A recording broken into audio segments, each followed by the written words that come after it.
मुनि कहूँ राम, वाल्मीकि मुनि को राम जी ने दंडवत की। राम जी ने क्या किया? जोर से बोलिए। दंडवत बुझा था? प्रणाम महाराज, हो गया दंडवत। यही दंडवत है। आजकल लोग तो हाथ भी नहीं उठाते। महाराज हो गया प्रणाम। एक कहानी आपको सुना रहे हैं। एक आदमी एक मिठाई की दुकान से मिठाई मंगाया और उसका पैसा नहीं दिया। एक साल बीत गया। मिठाई की दुकान ने कहा, भाई साहब आप मिठाई ले गए तो कैसन मिठाई? हमको तो डायबिटीज, हम तो मिठाई खाते ही नहीं है। मिठाई वाले ने कहा, ठीक है भाई चलो अच्छी बात। तो उस आदमी के घर में एक फंक्शन पड़ा, तो जाकर उसी मिठाई वाले को उसने ऑर्डर दिया कि 500 पीस हमको ये रसगुल्ला इतने तारीख को हमारे घर भेज दीजिएगा। दुकान में लोग, ठीक ठीक तुरंत एकदम निश्चित, आज जब आप भेज दीजिएगा तो हम आपको पैसा दे देंगे। ठीक है। जिस दिन प्रोग्राम था उस दिन सुबह उसने फोन किया दुकान में, मिठाई हाँ जा रहा है, अभी निकल रहा है। फिर दोपहर में फोन किया, बस पैक हो गया है, निकलने वाला है। 4 बजे से कार्यक्रम था, उसने 3 बजे फोन किया, बस पहुंचने वाला है। करते करते लोग आ गए, पूरा प्रोग्राम हो गया, मिठाई नहीं गया। शाम को गुस्से में पहुंचा दुकान में, ये क्या बदतमीजी है? उसने कहा, जैसन तोर लेन देन वैसन मोर पठावनी। जिस प्रकार आप रुपया देते हैं हमको, उसी प्रकार हम मिठाई भी दे दिए हैं आपको। ये मैं क्यों सुना रहा हूं? आशीर्वाद कोई देता नहीं है, आशीर्वाद लिया जाता है। इस बात को ठीक से समझिएगा। जिस भाव से हम प्रणाम करते हैं, उसी भाव से सामने वाले की ओर से आशीर्वाद भी मिलता है। पहली बात, माताओं को लेट करके दंडवत प्रणाम नहीं करना चाहिए। देखा देखी में माताएं भी लुटियाई जा रही हैं, महाराज दंडवत, ये अपराध है। स्त्री को लेट करके प्रणाम करने से मना किया गया है। आगे और बोलूं? हाँ? बेटियों को किसी का भी पांव छू के प्रणाम नहीं करना चाहिए। जो कुंवारी बेटियां हैं जिनकी शादी नहीं हुई है, कितनों बड़का महात्मा क्यों ना हो, तोप क्यों ना हो, उनको पांव छू के प्रणाम नहीं करना चाहिए। कैसे करना चाहिए महाराज? दूर से खड़े होकर दोनों हाथ जोड़ करके और सिर झुका के प्रणाम करना चाहिए, बस। समझ में बात आ रही है? हाँ। लेकिन जिसकी शादी हो गई है, जो बहू बन गई है, उनके लिए मर्यादा है कि बैठ करके और पांव छू करके प्रणाम करें। कोई सन्यासी महात्मा है तो दूर से हाथ जोड़ करके प्रणाम करें, कहो। लेकिन ये छूट पुरुष को नहीं दी गई है, ना लड़कों को। पुरुष को और बच्चों को दंडवत करना चाहिए। जिस बच्चे के पेट के बाल उतर गए हैं, जब तक पेट का बाल, समझ रहे हैं ना, मुंडन जब तक नहीं हुआ तब तक उसको बालक कहा गया। पेट के बाल जब तक सिर में है तब तक वो बालक है। और जिसका मुंडन संस्कार नहीं हुआ है, उस बच्चे से कदापि पांव नहीं स्पर्श कराना चाहिए। यह भगवत अपराध के बराबर है। जिस बच्चे का पेट का बाल नहीं उतरा, वो साक्षात अभी भगवान का स्वरूप है, उससे पांव स्पर्श नहीं कराना चाहिए। लेकिन मुंडन संस्कार यदि हो गया, फिर उस बच्चे को बचपन से आदत दिलाइए, जो भी दिखाई पड़े बड़ा, उसको पांव छूकर प्रणाम करे। न लौटाए तो कम से कम पांव छू के प्रणाम करे। घुटना न छुए, कमर न छुए, पेट न छुए, झुके का। अच्छा मजे की बात सुनो, यदि महाराज जी आचार्य जी बाएं हाथ में है तो अब झुकने प्रणाम के घूमना पड़ेगा दाहिना हाथ के लिए, तो बाएं से छू दो। ये व्यवहार नहीं है। देखिए, प्रणाम में बड़ी शक्ति है। एक ऋषि हुए मार्कंडेय जी, आप में से कौन कौन नाम सुना है? मार्कंडेय ऋषि की उम्र थी कुल 11 वर्ष। सरकार कितनी थी? 11 वर्ष की उनकी कुल आयु थी। माता पिता को पता था कि इनकी आयु 11 वर्ष की है। बस मां ने उनको शिक्षा दी कि कोई भी दिखाई पड़े बड़ा, उसको दंडवत करो।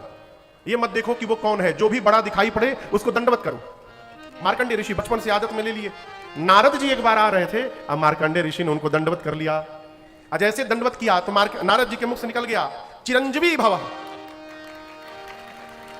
क्या कहा? चिरंजीवी, अमर हो जाइए।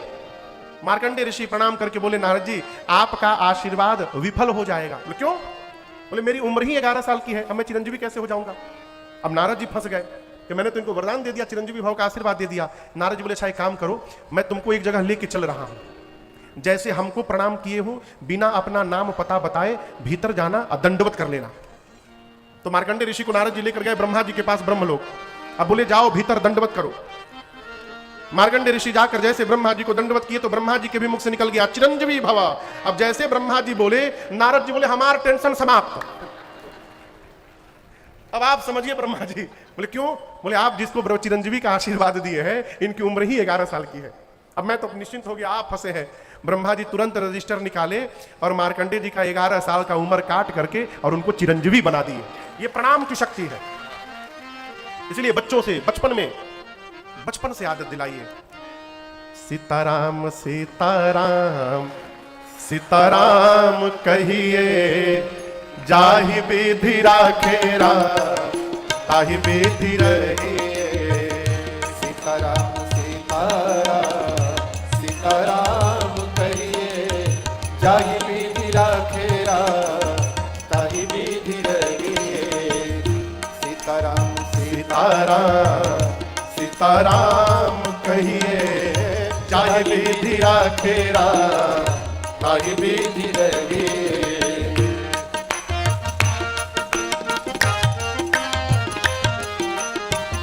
मुख में हो राम नाम, राम सेवा हाथ में। मुख में हो राम नाम, राम सेवा हाथ में। तू अकेला नहीं प्यारे, राम जी तेरे साथ में। तू अकेला नहीं प्यारे, राम जी तेरे साथ में। विधि का विधान जान, हानि लाभ सही है। विधि का विधान जान, हानि लाभ सही है। जाहि विधि राखे राम, वही विधि रहिए। जाहि विधि राखे राम, वही विधि रहिए। सीताराम सीताराम सीताराम कहिए, जाहि विधि राखे राम, वही विधि रहिए।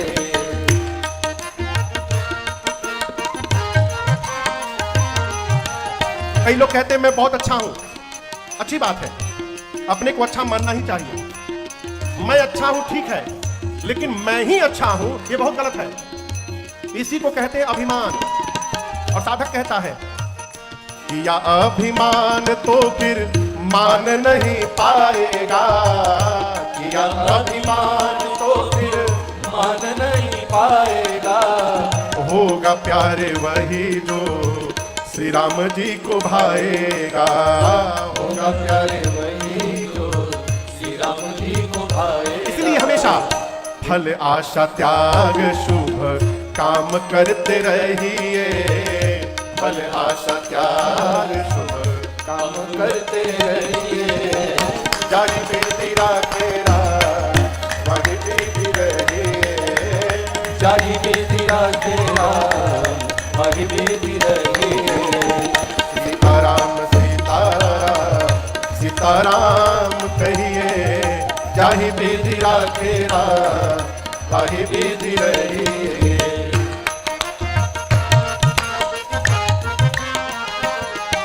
महाभारत का युद्ध निश्चित हुआ।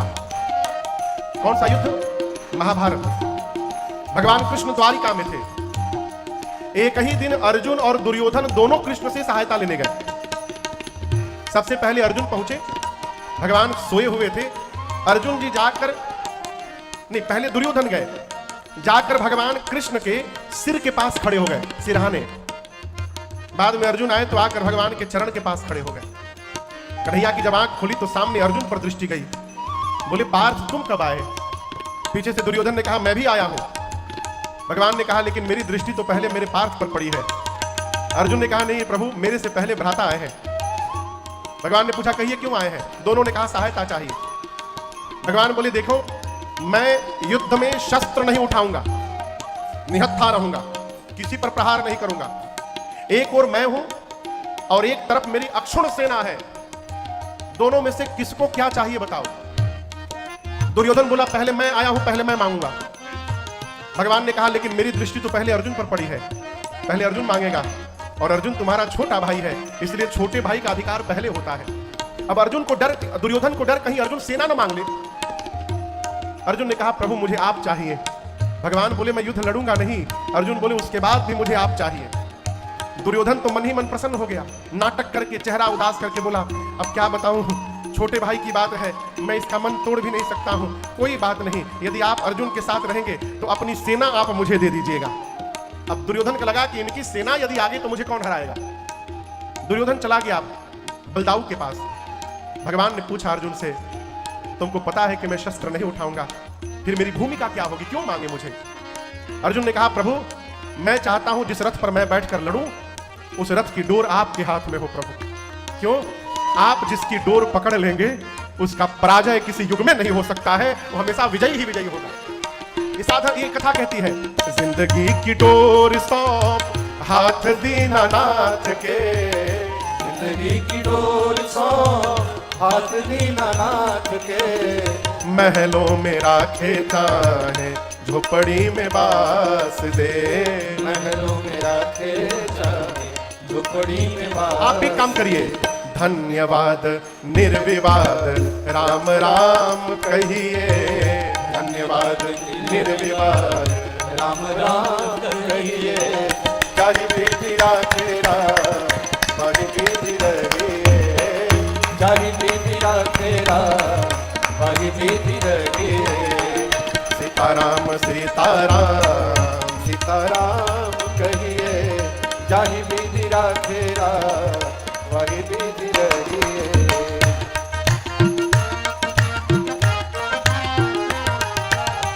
आशा एक राम जी से दूजी आशा छोड़ दे, आशा एक राम जी से दूजी आशा छोड़ दे, नाता एक राम जी से दूजा नाता तोड़ दे, नाता एक राम जी से दूजा नाता तोड़ दे, साधु संग राम रंग अंग अंग रंगिए, साधु संग राम रंग अंग अंग रंगिए, राम रस त्याग प्यारे राम रस भजिए, काम रस त्याग प्यारे राम रस रहिए, सीताराम सीताराम सीताराम कहिए, जग विधि राखे राम वही विधि रहिए, जग विधि राखे राम वही विधि रहिए, जग विधि राखे राम वही विधि रहिए।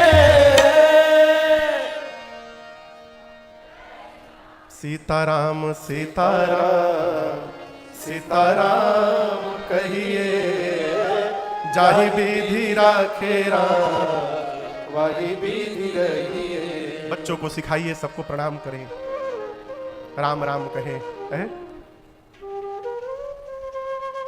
राम जी ने वाल्मीकि ऋषि को दंडवत किया है। यह एक और बात मैं निवेदन करूं, सामने वाला आपको क्या समझ रहा है इस सामने वाले को समझने दीजिए। आप अपने को क्या मान रहे हैं इस पर टिके रहिए। सामने वाला यदि आपको भगवान मान रहा है तो उसको मानने दीजिए, आप न मान लीजिए कि हम भगवान हैं। जैसे पति देवता होता है, माताएं परिचय कराती हमारे पति देव हैं, तो पति देवता है ये बात पत्नी को मानना है। पत्नी माने चाहे मत माने, पति मान के बैठा है कि हम देवता हैं। सब समस्या इसी बात की है। सामने वाले की अपनी श्रद्धा है, वो यदि आपको भगवान मान रहा है तो उसकी श्रद्धा कहलवा रही है, उसको मानने दीजिए। आप न मानिए कि मैं भगवान हूं। यहां राम जी साक्षात भगवान है, परम पिता परमेश्वर है, इसमें मानने की कोई बात नहीं है। राम जी भगवान है, लेकिन जब मनुष्य बनकर आए हैं तो राम जी मान रहे हैं कि मैं सामान्य राजकुमार हूं। इसलिए सामने मुनि दिखाई पड़े तो राम जी ये नहीं माने कि मैं भगवान हूं। राम जी अपने को राजकुमार मानकर मुनि कहूं राम दंडवत कीन्हा, आशीर्वाद विप्रवर दीन्हा। नहीं तो लोग,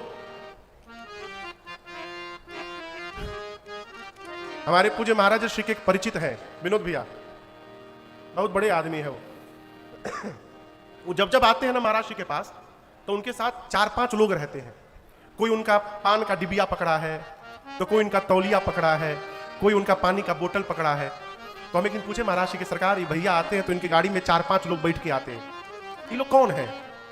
तो महाराज श्री बोले, बाबू ये लोग ठेलुआ हैं। हम बोले हम समझे नहीं। तो भगवान बोले, बाबू भगवान कोई तेज घोड़े के साथ 4-5 गधों को बांध देते हैं। क्यों? यदि ये गधे नहीं बंधे रहेंगे तो घोड़वा आगे जीत नहीं जाएगा।